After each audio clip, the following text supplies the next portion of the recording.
This is 9/11 Freefall.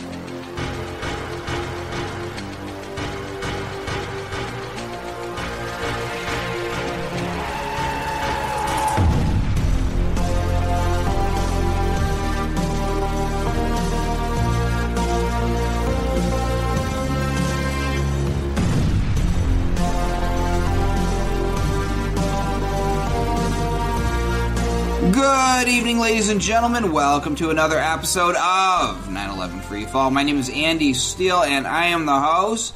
Tonight's guests are Drew DePalma. He is a 9/11 family member. He lost his mother in the World Trade Center on September 11th. He's also a recent signatory to AE 9/11 Truth's petition calling for a new investigation into the destruction of the three towers that fell in New York on that day. And AE 9/11 Truth's Director of Strategy and Development, Ted Walter.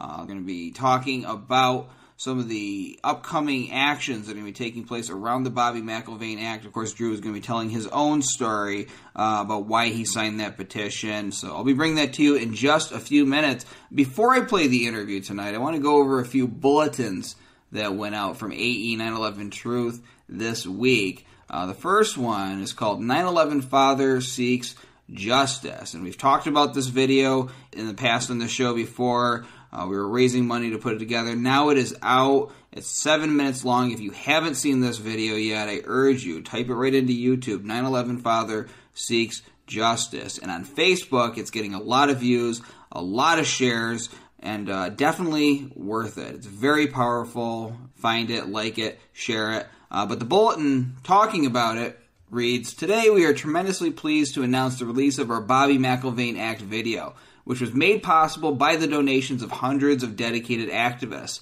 We invite you to watch this moving 7-minute piece and then help us share it as widely as possible.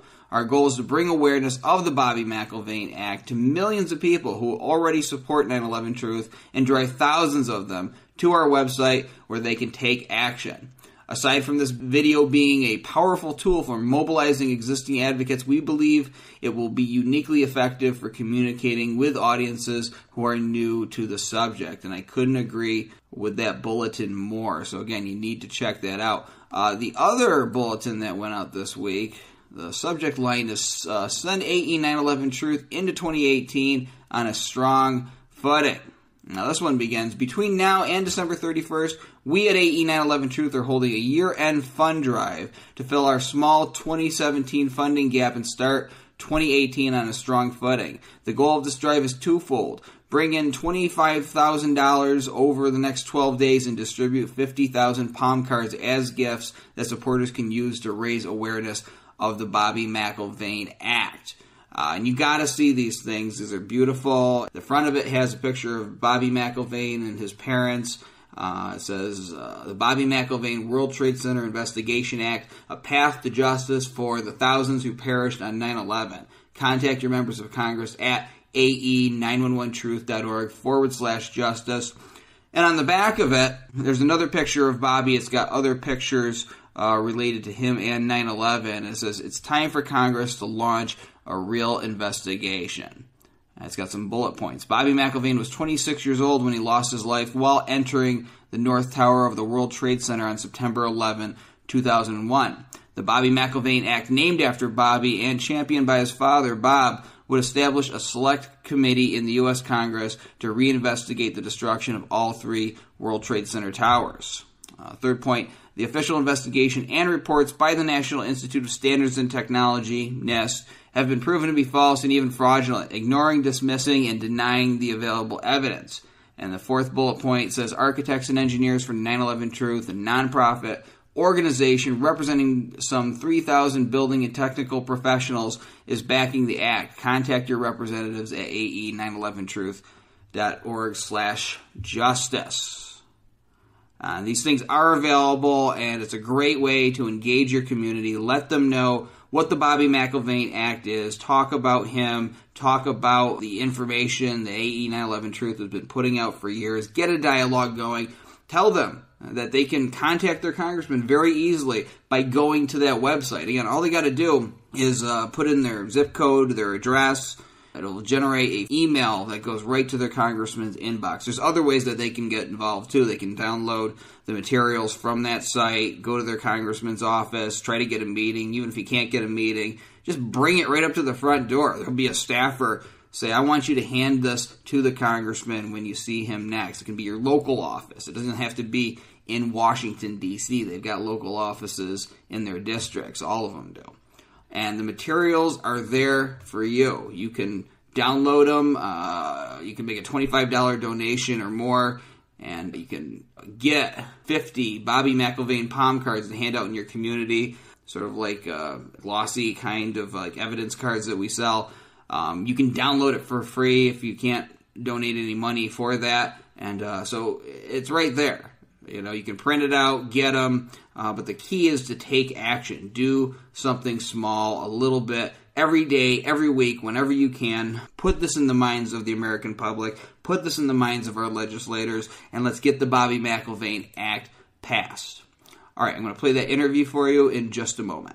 The views expressed on this show by guests and the host on issues outside of the 9/11 controlled demolition evidence are the opinions of those individuals alone and do not necessarily reflect those of architects and engineers for 9/11 Truth.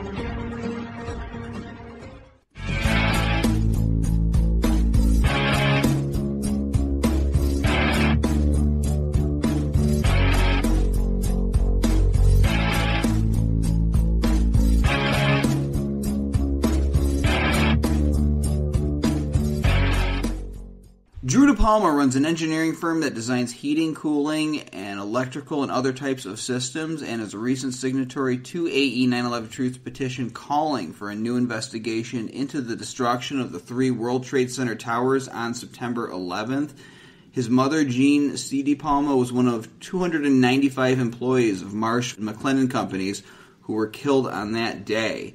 He's joined today by Ted Walter. Ted is the Director of Strategy and Development here at AE 9/11 Truth. Prior to his current role, he was involved in a number of 9/11 Truth-related campaigns, including the Building What campaign and the High-Rise Safety Initiative. He's also the lead author of Beyond Misinformation, What Science Says About the Destruction of World Trade Center Buildings 1, 2, and 7. Guys, welcome to the show. Thanks for having me. Thanks, Eddie. So, Drew, we're going to start off with you. I want our audience to know more about you, so just tell us about yourself and your background. Sure. As you said in the beginning, I work for a company called M&E Engineers. We're a full-service engineering firm for mechanical, electrical systems for commercial buildings. So it's kind of my link to the AE Truth there. And then I went to school at Stevens Institute of Technology in Hoboken, which is pretty much across the river from the towers. I've been in New Jersey all my life. I've always kind of been an advocate for sustainability and energy efficiency and things of that nature. And I also have a younger sister who also kind of shares the same feelings that I do. Other than that, I'm just kind of just looking to see what the truth is about, and I'm really just started kind of my pursuit of this. You would think me being involved, I would have been involved all along, but I kind of would say kept my head in the sand for a number of years until recently. I guess it was just the right time for me to kind of look into things further. Now, as I noted in introducing you, you have a personal connection to September 11th. Again, your mother was one of the people that was murdered in the trade towers. So I want you to tell our audience more just about her life, and essentially who she was. Sure. She was a mother of 2. She was one of 5 siblings, so she has 2 other brothers and sisters. They had some pretty humble roots. Their parents, I think he was a bricklayer, he was a taxi cab driver. So they lived pretty modestly throughout their whole lives.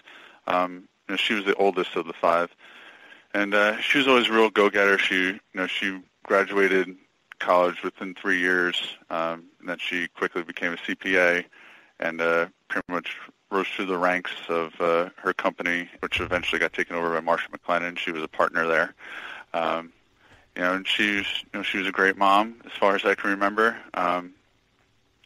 it's a little hazy now. It's been so many years, but she was a wonderful woman. I loved her very much. And I would say she's mostly responsible for the good head that I have on my shoulders. And she's very caring, nurturing. She's a very smart lady. I think she passed on a lot of good qualities to myself. As far as, what happened to her, I was a senior in high school at the time, so, as most kids of that age, I wasn't home that often. I'd go to school early in the morning. I'd hang out with my friends until the wee hours of at night. So, unfortunately or regretfully, I only really saw her a couple hours a day, around that time. But, she at the time, she had actually gotten divorced recently, so she was actually a single mother for the past year at that time. So she was working extra hard. And her company had actually just started. They actually moved to the World Trade Center probably within the year, probably similar to around the time of her divorce. So she hadn't been working at the World Trade Center that long, to tell you the truth. But she went in and out every day, doing what she could to keep our family afloat. And yeah, so the last I saw her was probably that morning before I went to school. We all know where we were on that day, even for those of us who don't have a direct personal connection to it. If you would like to, can you tell us, describe your morning? Like, how did you hear about the news? What followed once you did hear it? Sure. So I was in school that morning, and I went to a parochial school. So, I think it was around 9 or shortly after it happened, so maybe 9, 10 o'clock sometime. I had the priest over the loudspeaker saying that they wanted everyone into the gymnasium, which is rather odd. But there's no planned event at that time. And I heard some whispers in the hallway that they overheard that a plane had hit a building, but I had no idea of the significance. No one ever said what building it was. I was thinking just a random, single-engine plane hit some residential building or, something that's not too big deal that didn't affect me. Obviously, as time went on, I figured out that it was, these big commercial planes that hit into where my mother worked. So obviously at that point, I was kind of in panic mode. Everyone trying to get on the phone that day would know that, it was pretty much impossible. The whole wireless network was just jammed. So I really couldn't get in contact with anyone. I think eventually they just let me go home. And I'm not a smoker, but at that point I asked one of my friends for a cigarette just to kind of calm down. And pretty much just went home and kind of hung out with my family, and, we're trying to do everything within our power to try and get in contact with my mother, which obviously did not pan out too well. My emotions, the way I kind of handle grief is kind of maybe different from others. I was trying to, I really tried not to lose hope, even days after, weeks after. I always kind of thought, you hear these stories of people riding the rubble down, or people really just getting amnesia and not knowing who they are. So I was hoping maybe that was the case with her. We'd maybe find her weeks later or something. She'd just randomly show up. But my uncle, her brother, kind of relayed to me that he kind of did the math of where her office was, and he pretty much figured out that there was really no chance of her coming out alive. So, and that was kind of, I guess, to put my mind at ease that, he didn't want me to lose hope, but he didn't want me just, keep wandering forever if she was ever going to come out. He kind of wanted to put it to rest and kind of help us move forward, I guess. I think one of the most heartbreaking images for a lot of people around the world who followed not just that day, but in the days that came after 9/11 was seeing the family members appearing on television with the pictures of their loved ones paperclipped to their T-shirts in many cases, or holding up pictures, asking the public that if they've seen this person, if this person's injured somewhere, to get in touch with them, trying to find them. And I think one of the most difficult things I can imagine would be not having any idea what went on in those last couple of moments. If you have a relative, for instance, who dies of a heart attack and somebody's there, you kind of know what went on in those past couple of days. Did you guys ever get any story or indication of what was going on with your mother as she was in the building, or did that largely remain a mystery just because of the way the event came down? Well, as I alluded to earlier, my uncle kind of did the math of where her office was and where the plane hit, and he pretty much devised that he pretty much hit right where her office was. She was the highest. I forget exactly what floor, but her office building was the highest you're allowed to go in the first tower. I believe it hit like one of the 90th floors. So he pretty much thinks that the plane pretty much landed in her office, or at least very close by, and that she probably would have been taken out, almost instantly. So I don't know if that's true or not, but I guess for my own self, my own peace of mind, I always considered that she didn't suffer, that she wasn't in there panicking, choking on gas fumes. If she was going to die, I guess I would prefer it to be quick than her, again, kind of suffering and feeling trapped for the last moments of her life. We did go, my family, my immediate family, and some of my best friends, we did go into the city a couple weeks later, and we did kind of witness, all the postings and the vigils and everything. I didn't go in there with, asking people if they've seen my mom. I kind of accepted it at that point, but I still wanted to see where it happened and, I guess, to gain a little closure. Now, again, I just want to reiterate for the audience that Drew is a recent signatory to the petition. I'm going to turn to Ted now. Ted, how did you end up meeting Drew? Well, we at Architects and Engineers for 9/11 Truth were at an event in Boston, Massachusetts. It was the Greenbuild International Expo, and it was in early November. And we, as some of our audience knows, we've been going to these events a fair amount over the last several years. This was actually our first time going to Greenbuild in particular, but one of our supporters in the Boston area, who's an architect, petition signer, strongly encouraged us to go, and so we decided to go, and it was a great event. We met a lot of people, but in particular, we met Drew. I guess he just kind of stumbled on our booth and spent a good amount of time there. Talking to, I believe he was talking to somebody else first, and then I came over and met him, and we spoke for a while, and I think it was sort of a combination of, kind of talking about the evidence, our analysis of the evidence, and then also kind of like our organization and what we're trying to achieve and who we are exactly. And so, I as I remember it, I think, Drew, you were pretty interested right from the beginning, and very, very open-minded, and very, I would say maybe within a 20 or 30 minutes of talking, found our argument pretty compelling, and so I gave Drew a petition form, and he said he would probably come back the next day and fill out the petition, and sure enough, he did. So for me, it was a very uplifting and energizing experience, and I was really glad to meet him. Absolutely, and we need as many people speaking out as possible, regardless of your background, regardless of your story. People need to put their name to that petition. We're simply looking for a new investigation. It is very helpful when people directly related to the tragedy, who've lost loved ones, also do so, because people listen to the victims' family members.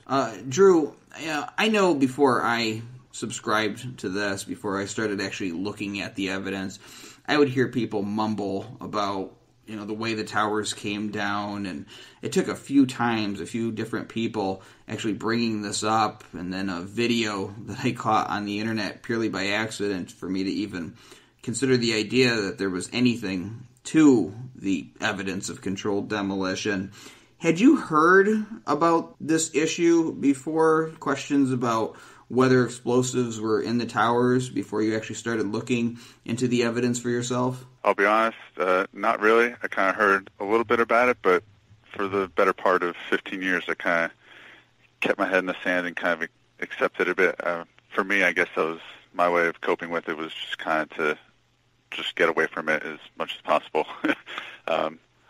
But when I saw Ted and started talking to him, and some of the evidence because I had heard, of that possibility and that theory, but I never really looked into why they thought that. And a lot of the stuff that Ted presented was pretty convincing. I still have a number of questions that I'd like to ask him because I'm still kind of in the infancy of my own personal research because I don't want to fully subscribe to something without, as much due diligence as possible. But I certainly think it's a possibility. And, this petition is really, like I said, just asking for a new investigation. It's not saying one way or the other what happened. It's just asking them to keep an open mind and actually, look at the evidence, because it seems like they really kind of picked and choose what they kind of had an end result and made the facts look like what they wanted it to be. But if they keep an open mind and just look at everything, I think that would satisfy a lot of people's wants and needs.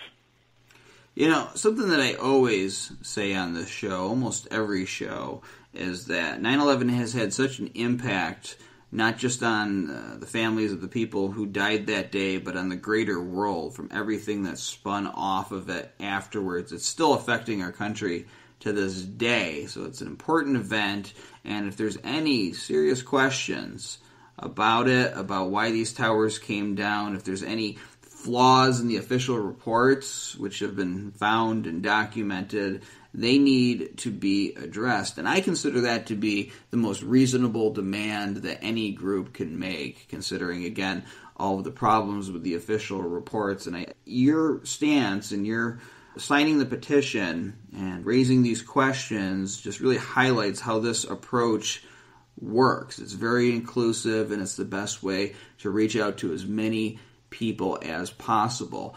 I'm curious because, again, you're just kind of coming on board and looking into this. So far, what have you found to be the most compelling piece of evidence for you personally? Just really the fact that, just really the statistics of, no towers have ever come down from fire like this ever, and all of a sudden three of them happen all in the same event.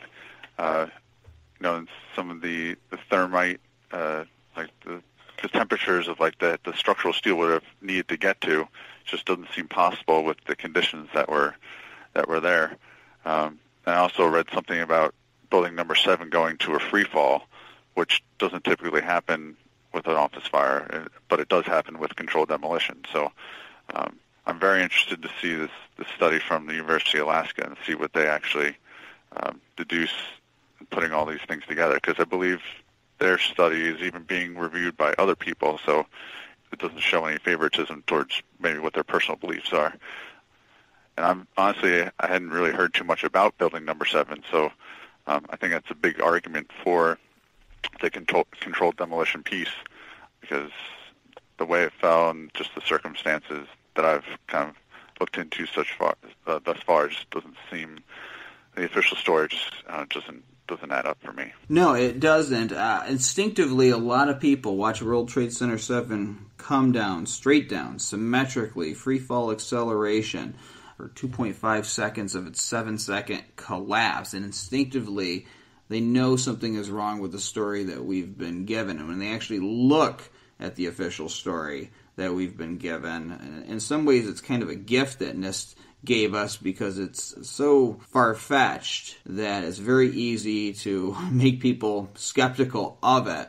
They end up agreeing with us for the need for a new investigation. And it's funny, I watched World Trade Center 7 come down on September 11th. I thought it was a controlled demolition. I put it out of my mind, though. I just figured, well, they brought it down to control the fire or something. Didn't even occur to me that you can't set that up in a single morning. I think a lot of people were in such shock, were so caught up in what was going on, they didn't reason that. And then they never showed Building 7 really hardly ever on TV, if at all, after that.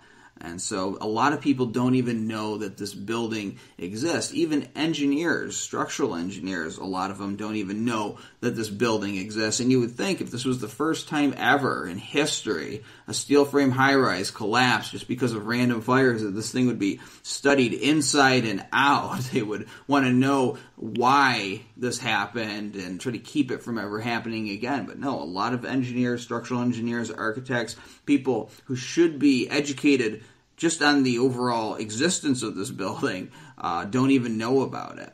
So we've got a lot of work to do here at AE 9/11 Truth, a lot of our activists and supporters, and even letting people know that the building exists and that this issue exists to begin with. And people that we have reached, like yourself, it's a real testament to the can-do spirit of the movement and the ability to keep people out there active, speaking about it.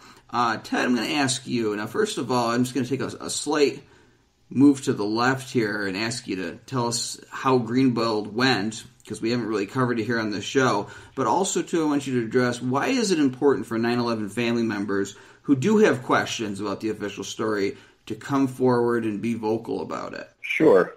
So Greenbuild, as I mentioned before, happened in early November, and it was a great experience. It's always very productive and fun, and it feels like a lot of progress is made when we go to these events. We had a lot of volunteers in the Boston area once again come to our booth and help out at our booth. We probably spoke to, over the course of the 2 days, a few hundred people, and a percentage of them, I think we had about 11 engineers and architects sign our petition. We had Drew sign the petition. We had a lot of good conversations with people that were very serious about looking into the information before, and then going online and on their own, and then going online and signing the petition. So it was good, and we're always looking for opportunities to do more of these. As far as Drew coming forward and others like him who lost loved ones on September 11th, the 9/11 Truth Movement, really, like the foundation of the 9/11 Truth Movement, and the reason, well, not the only reason, but a large part of why the 9/11 Truth Movement exists is because of the 9/11 family members who were involved very early on in pushing for an investigation, pushing the Bush administration and the government to actually have a commission investigate the events. Unbelievably, that was not the actual reaction of the government of the Bush administration to investigate the event. There was going to be nothing, basically.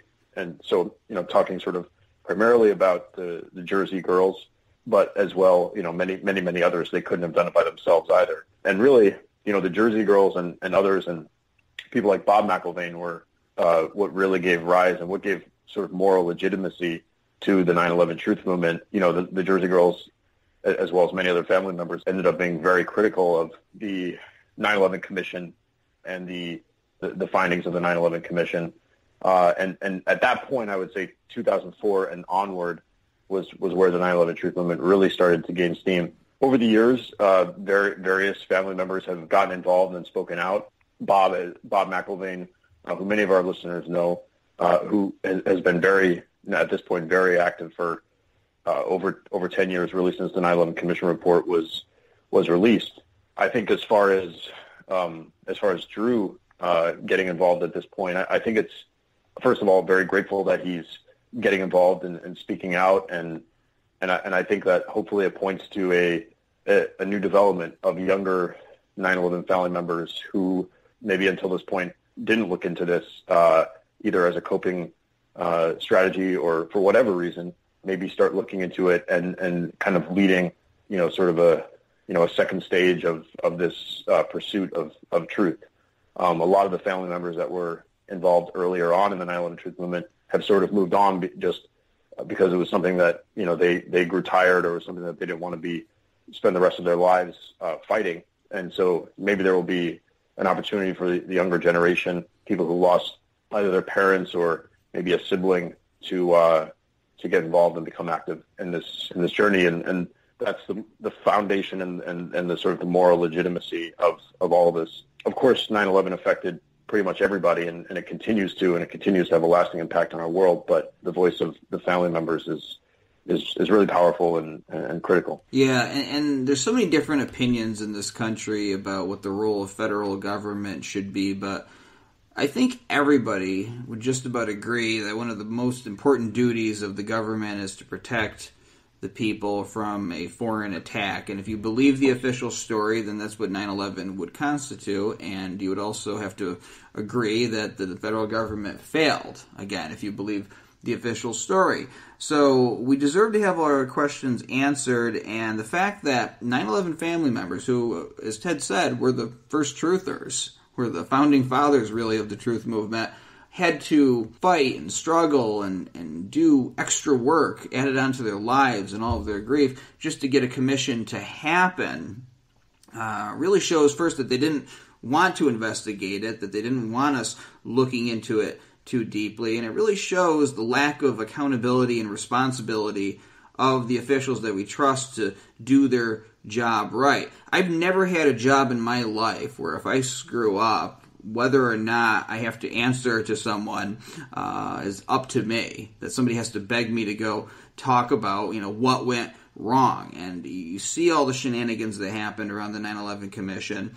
You see video of George Bush coming out and talking about speaking to the commissioners as if he had just cleaned out an attic, saying, "Oh, I'm glad I did it." But he talked about it like he had just gotten to some chore he'd been putting off for a year, instead of talking about a huge failure in his administration to foresee a threat. Again, believing the official story for a moment. So there's a lack of accountability happening here. It continued into the NIST reports. We've highlighted so many times on this show the problems with the official reports, so many observable facts ignored, failure to really follow the scientific method, to look into the most obvious hypothesis. So 9/11 family members and the victims are the people at the forefront of our minds here at AE 9/11 Truth, and it's the fire that burns in our hearts as we push forward with the Bobby McIlvaine Act.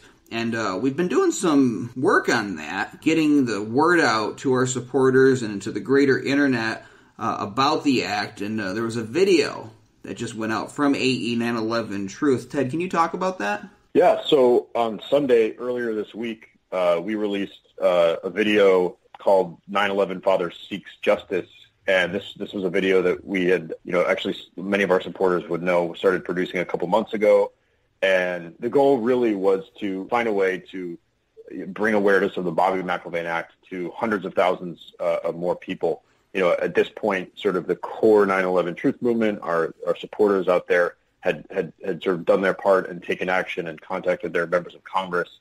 And we needed to kind of expand the exposure and the grassroots action around the act in order to continue building momentum and getting the message to members of Congress that this issue is real and that there really is broad-based support for it throughout the country. So the video, it's a 7-minute video. It features Bob McIlvaine telling the story of his son, Bobby, who was killed while entering the lobby of the North Tower that morning. And Bobby is who the legislation that we've drafted is named after. It's the Bobby McIlvaine World Trade Center Investigation Act. And so the video tells Bobby's story. Bobby's story is interesting because it actually provides some insight and some evidence as to why the towers came down that day. Because Bob, through his research and his investigation on his own, concluded that Bobby was killed by an explosion as he was entering the lobby, and that this explosion may have even occurred just before the first plane hit, which there is eyewitness evidence and as well as seismic evidence suggesting that there were powerful explosions or a powerful explosion in the building, probably in the basement or near the lobby, just before the first plane hit. So Bobby's story gives us that insight as well. And the video has done very well so far. On Facebook, we're at it's been 3 days, and we're at about 800,000 views on Facebook, which is, a faster rate of views than we've had with any of our videos in the past. We've had a couple of videos that have received around 1.5 million views, but at the rate that we're going with this one, we're probably going to vastly exceed that. And that's great because we're bringing attention to the Bobby McIlvaine Act to so many more people. And in the last 3 days, I think our number of people who've contacted Congress, we've had 300 additional people contact their members of Congress in the last couple of days. It's a direct result of this video. That's excellent. And when I saw the finished product and I saw it had already been out and I watched it really for the first time, I've never cheered and clapped to an empty room before, but I did that day. It is that powerful, and it's something that I think really is going to shake people who maybe have heard of this issue and heard other people talking about it, but have never really gotten into it before or looked into it too deeply. When you actually humanize it and you see Bob there from his home talking about Bobby and talking about just his own struggle throughout all of these years to get justice and a new investigation, you can really zero in on why this is important and why we really need to get behind Bob and the people out there. So many of them. You're talking about 300 people just after the video. We've had other people contacting Congress, writing them. A lot of people, all hands on deck, trying to get this thing pushed over the hill here. But it really zeroes in on why this is so important, why Americans need to care about this and really revisit that event 18 years ago. And we know through public videos and Bob's speeches the kind of effect that this has had on him because he's so upfront. Drew, I'm curious about you. What effect has this had on you since you started looking into this and questioning the official story? That's a good question. I start from the beginning that, I didn't know that A&E 9/11 Truth even existed. And when I came across them at the Greenbelt conference, I was rather intrigued. I had no idea that people were kind of legitimate, people, professionals, such as architects and engineers who I respect because I'm in the industry. I had no idea that an organization such as this was kind of still fighting for the truth. And I always wanted to do more, but never really, I guess, found the right outlet or opportunity. I wasn't not really a military guy, so I wasn't going to join the military in that way. And I was still young and had college, so I didn't. My mind was elsewhere at the time of 9/11 and the years after. And then I guess as time went on, I just kind of not forgot about it, but kind of didn't think more could be done. So I was really happy to when I found Ted and his organization, and then they kind of expressed to me that I guess the people that have been fighting for the past 15 years are maybe getting a little tired, and it's time for the next generation of victims' families to step up. And I saw that as an opportunity to maybe do my part, maybe a figurehead for some of the younger families that didn't think they could do anything just like me. My mother was a very smart, practical woman, and she was very honorable. And I think it's really just the most, again, to quote my own self, the most honorable thing to do is kind of just do what I can within my power, kind of to come across this organization and for them to kind of seek my help and to not do anything. I just couldn't sit there and do nothing when I know there's kind of this opportunity waiting for me, especially a reasonable one. I don't think they're asking a lot of me. They're kind of just asking me to, do what I think is right, and that's what I'm doing. You're lending your voice to thousands of others to this issue, and I mean, that's what we need. And, we just got to plant seeds every day in our activism and in everything that we do and tell others about it. And people are different when they first start looking into this issue. Some people kind of keep it to themselves for a little while and don't come forward until they feel the time is right in their own minds to do so. Other people, once they're convinced by the evidence, talk to everyone else around them. I remember I had a family member that I would watch a documentary, and then I would watch the same documentary with them the minute they came home. I already had the tea ready and told them they had to watch this. So I talked to everybody. Do you talk to other people about this since you came awake to this information? And if you do, what are the reactions that you get? So far, I haven't, as I've kind of only been involved for less than a month, but so far I've talked in depth about it with my sister and my wife, and that's pretty much the extent of it. I've done some Facebook posts, sharing, asking people to sign petitions and sharing the Bobby McIlvaine Act. And some people have in the comment section, kind of expressing that they feel a similar way and that they're with me and that, will support me in any way they can. And my wife, when I first told her about this, she's kind of rolled her eyes a little bit. She's like, "What are you doing? You get involved with some conspiracy theorists?" I'm like, "No, this is, a group of professional, opinions of architects and engineers, backed by science." She's a biomedical engineer, so I know that's something she respects.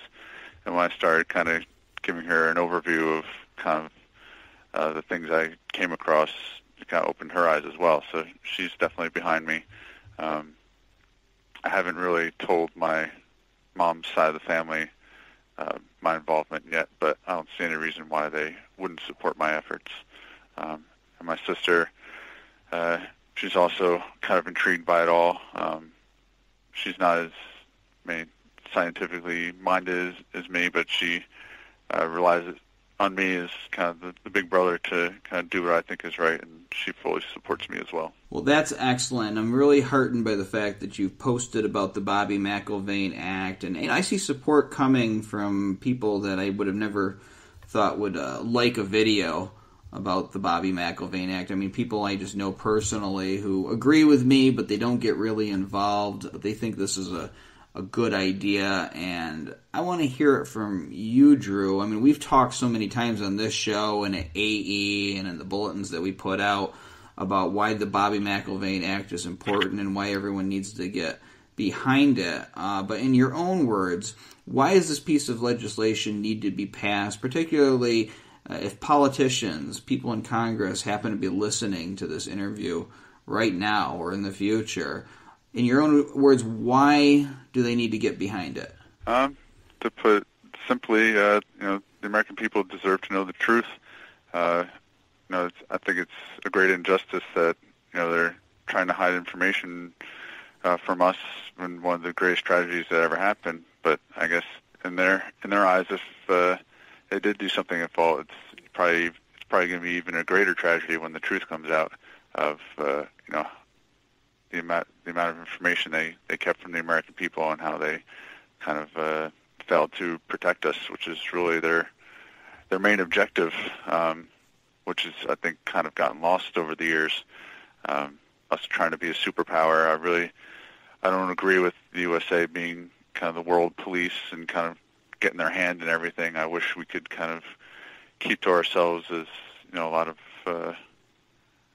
I guess European Nordic countries do. I guess it's really not in our nature. But again, I just think, well, I guess for two reasons: one, to find the truth, and two, to learn from our mistakes, and really I hope people never forget, because I know people in other parts of the country and even millennials, their vision of what happened, is, I don't believe, the correct one, and they weren't around at the time to really question it as much. They didn't live through it, so they what they're being told is what they're going to believe.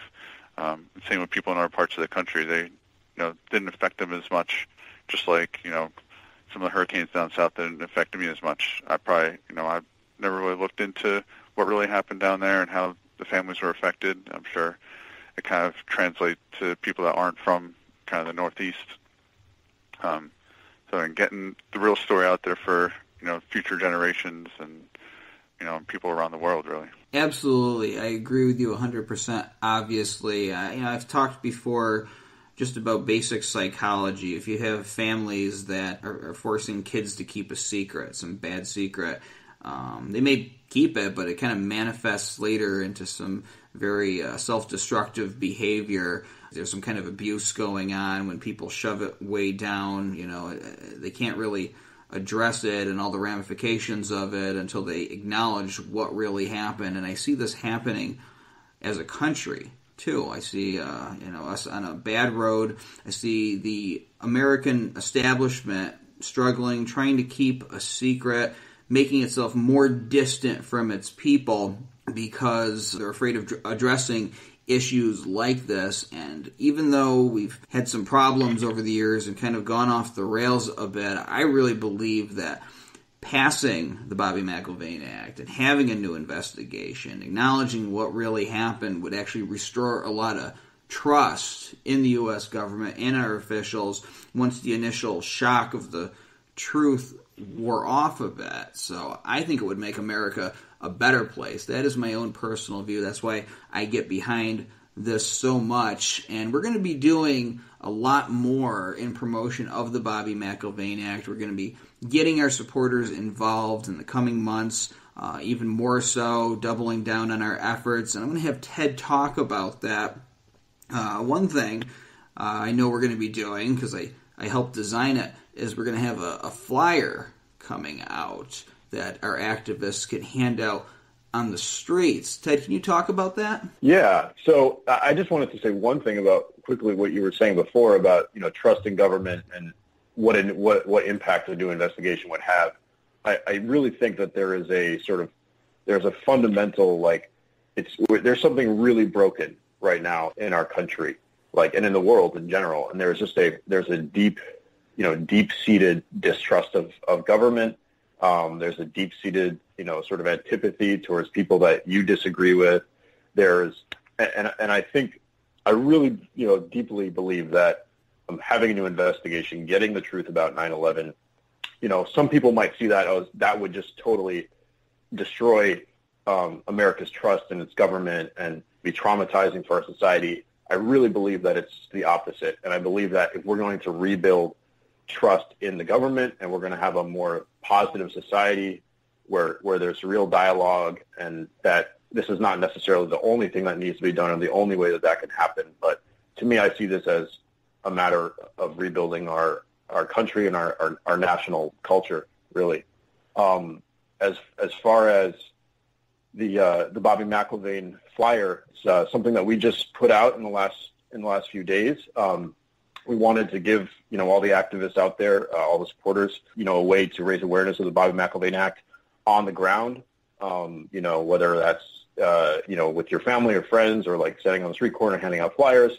So we have a palm card that basically promotes the Bobby McIlvaine Act, gives people the basic information about it.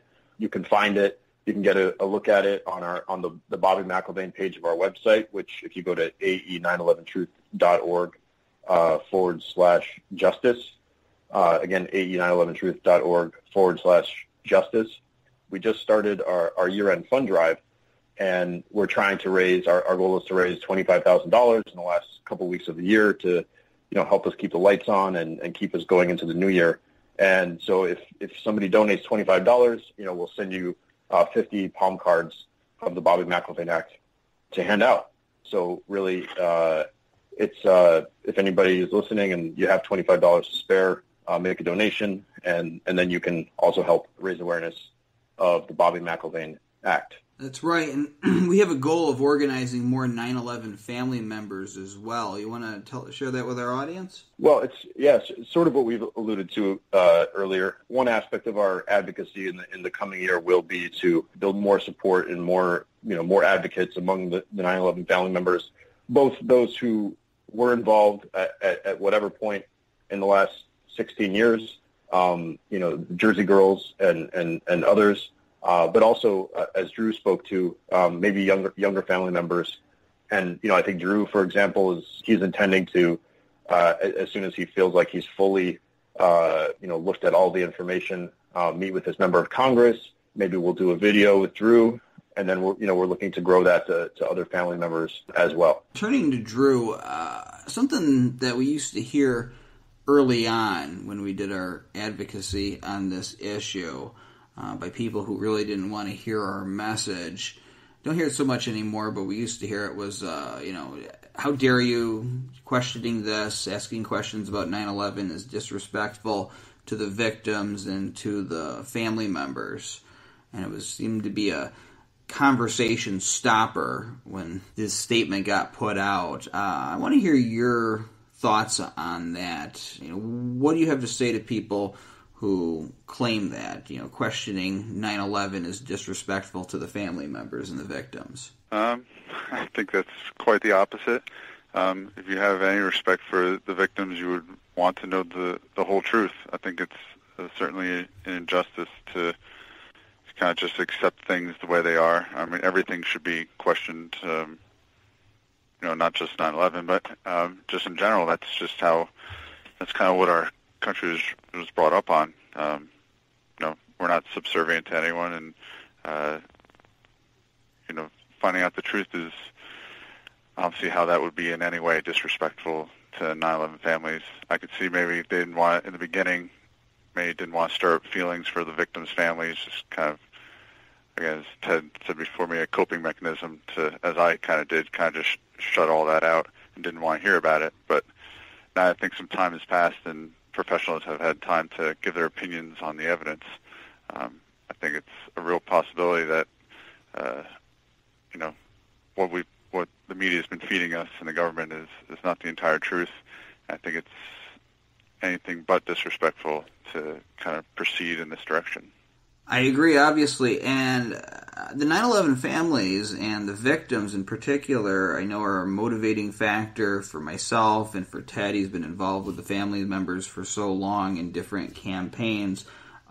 It's the only reason that I do it. I have this ability to be able to put myself in other people's situations, imagine a situation with some pretty good, detail, and kind of formulate how something could have gone down pretty realistically. And so I put myself in the shoes of people in the trade towers that day, the people who were forced to jump out of the buildings or who may have even stumbled out. I've heard some articles speculate because of the smoke. And, I get vertigo just from even a height of only, even maybe, 3 stories.